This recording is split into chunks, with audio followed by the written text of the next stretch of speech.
तो hello guys, आज हम बात करने वाले हैं द कोरियन वॉर के बारे में, जो कि 1950 से 1953 तक चला। एक ऐसा वॉर जिसे द फॉरगॉटन वॉर के नाम से भी जाना जाता है। एक ऐसा वॉर जिसने कोरियन पेनिसुला को दो पार्ट में डिवाइड कर दिया।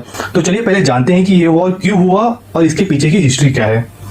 20वीं सदी के शुरुआत में जापान ने अपने आसपास के कई देशों पे हमला किया और उन पे कब्जा कर लिया था। और इसी में 1910 में जापान ने कोरिया पे भी अपना कब्जा कर लिया था।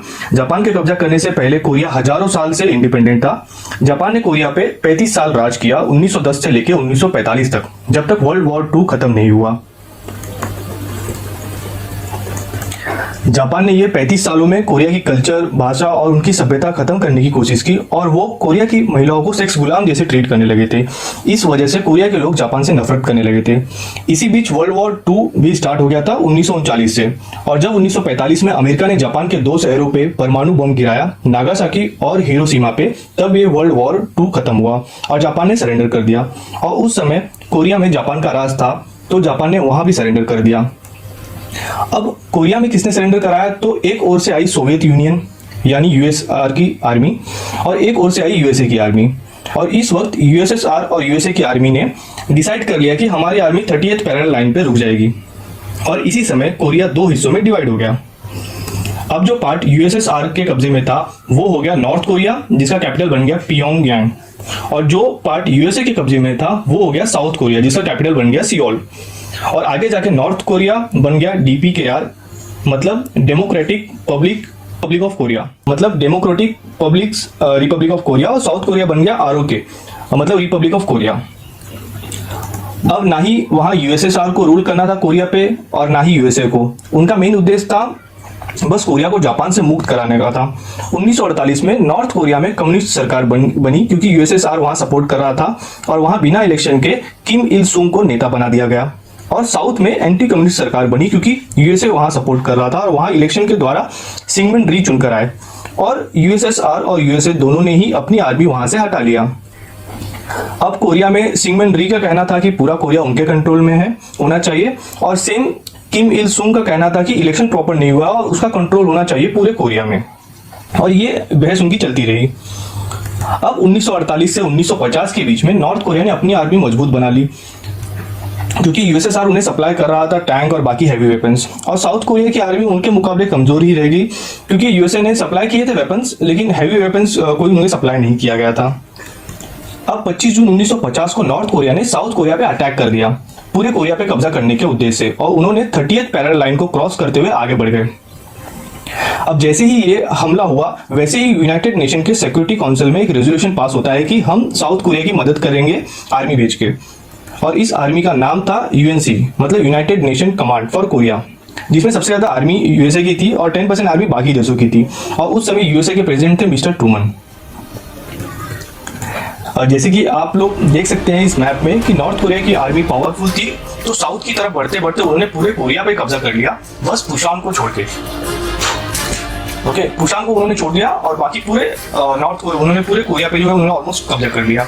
और सितंबर 1950 में यूएनसी आर्मी जापान पहुंच गई थी कोरिया की मदद करने के लिए। जनरल डॉगलस मैकार्थर, ये वर्ल्ड वॉर 2 के बहुत फेमस जनरल थे। उन्होंने मैंने मैप में दिखाया है, तो उन्होंने प्लान बनाया कि हम समुद्र के रास्ते से इंचॉन में हमला करेंगे और बीच के एरिया में कब्जा कर लेंगे, जिससे नॉर्थ कोरिया की वो सप्लाई लाइन जो है वो टूट जाएगी, तोड़ देंगे और साउथ में नॉर्थ की आर्मी को हरा दिया जाएगा। और ऐसा ही हुआ, यूएनसी ने साउथ कोरिया में जीत हासिल कर लिया था और जनरल मैकार्थर और बड़े हीरो बन गए अमेरिका में। लेकिन जनरल मैकार्थर यहाँ पे ही नहीं रुके, वो 30th पैरेलल लाइन को क्रॉस करते हुए नॉर्थ की आर्मी को पीछे पुश करते हुए आगे बढ़ते गए और उन्हें वो चाइना और नॉर्थ कोरिया के बॉर्डर तक लेके चले गए, जहां यालू नदी जो है वो बहती है।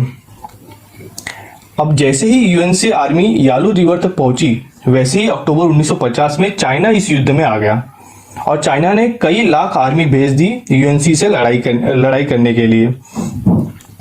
अब यहाँ पॉइंट आता है कि चाइना क्यों आ गया इस वॉर में। तो चाइना में सिविल वॉर खत्म ही हुआ था 1949 में और वहां PRC, People's Republic of China का निर्माण हो गया था, जिसके लीडर थे माओ जेडोंग। तो माओ जेडोंग को लगा कि यूएनसी आर्मी बॉर्डर तक आ गई है तो वो हम पे भी हमला कर सकते हैं, और साथ ही में चाइना भी कम्युनिस्ट है और नॉर्थ कोरिया भी कम्युनिस्ट है, तो चाइना पड़ोसी धर्म निभाते हुए इस वॉर में आ गया।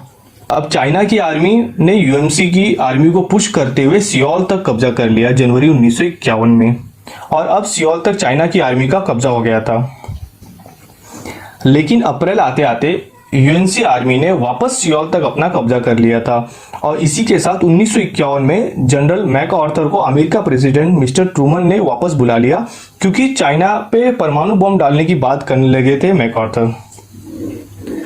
तो अब जब दो नए जनरल आए यूएनसी के, उन्होंने ये लड़ाई 30th पैरेलल लाइन के यहाँ ही काफी सालों तक जारी रखी। ना ही यूएसए चाह रहा था कि 30th लाइन क्रॉस करके आगे जाए, और ना ही चाइना, क्योंकि चाइना के पास उतने रिसोर्सेस नहीं थे उस समय। तो यहाँ स्टेलमेट की सिचुएशन बन गई। स्टेलमेट यानी कोई आर्मी आगे नहीं बढ़ पा रही है। तो दोनों ही आर्मी 30th पैरेलल लाइन पे 2 साल तक लड़ते रहे, जुलाई 1951 से जुलाई 1953 तक। फिर 27 जुलाई 1953 में आर्मिस्टिस साइन होता है, यानी युद्ध विराम समझौता, और ये आर्मिस्टिस साइन करवाने में भारत ने भी अहम रोल निभाया था। और ये शांति समझौता नहीं था, बस वॉर को रोका गया था।